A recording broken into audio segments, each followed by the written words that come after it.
Angel kanino take off sa PBL after Lasal o import sa ibang bansa?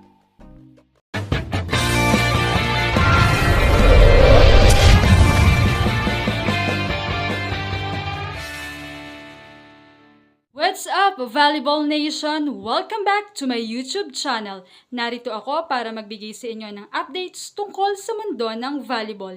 Pero bago yan, don't forget to subscribe and hit the notification bell para updated ka sa aking mga videos.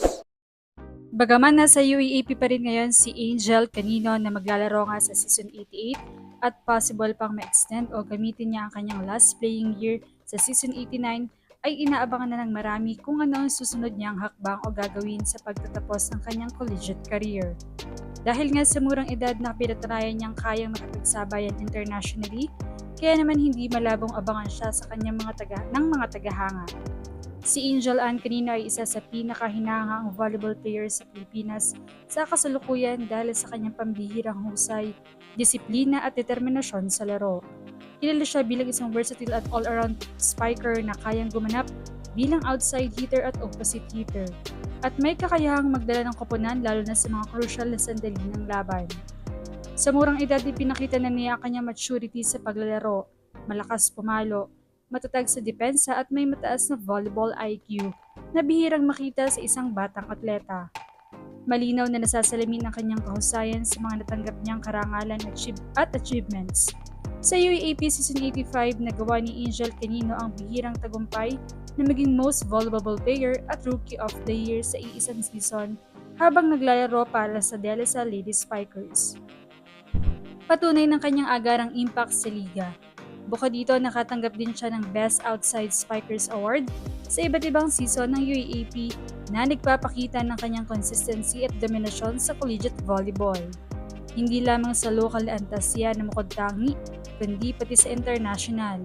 Bilang miyembro ng ALAS Pilipinas, kung saan ginawa rin siya ng Best Opposite Spikers sa 2024 AVC Challenge Cup at Best Outside Spikers sa mga regional at Asian tournaments, habang tinutulungan ng national team na makamit ang makakasaysayang podium finishes.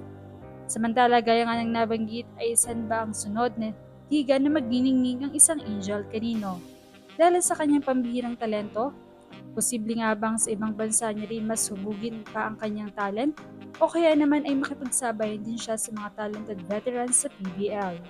Malaki ang potensyal ni Angel Canino na maging isang import na manlalaro sa ibang bansa dahil taglay niya ang katangiang hinahanap sa international professional volleyball. Una ang kanyang physical attributes, gaya ng taas, lakas at explosiveness sa pagtalon, ay maihahambing sa mga foreign players na naglalaro sa mga liga sa Asia at sa iba pang rehiyon. Ikalawa, ang kanyang versatility bilang outside at opposite hitter ay isang malaking bentahe, sapagkat mas pinahahalagahan sa mga overseas leagues ang mga manlalarong kayang mag-adjust sa iba't ibang sistema at posisyon. Hindi din matatawaran ang kanyang consistency at composure sa high-pressure matches, bagay na mahalaga sa professional level kung saan mas mabilis at mas pisikal ang laro. Kung maglalaro si Angel Canino sa Premier Volleyball League, malaki ang posibilidad na agad siyang maging impact player at isa sa mga pangunahing haligi ng koponang kanyang sasalihan. Dahil sa mataas na antas ng kompetisyon sa PBL, magsisilbing mahalagang advantage ang kanyang all-around skills, lalo na ang kakayahan niyang mag-score mula sa iba't ibang posisyon at manatiling epektibo laban sa mas veterano at mas pisikal na mga manlalaro. Ang kanyang lakas, opensa, tibay sa depensa at kakayahang magbasa ng laro ay bagay na akma sa mabilis at intense na sistema ng PBL.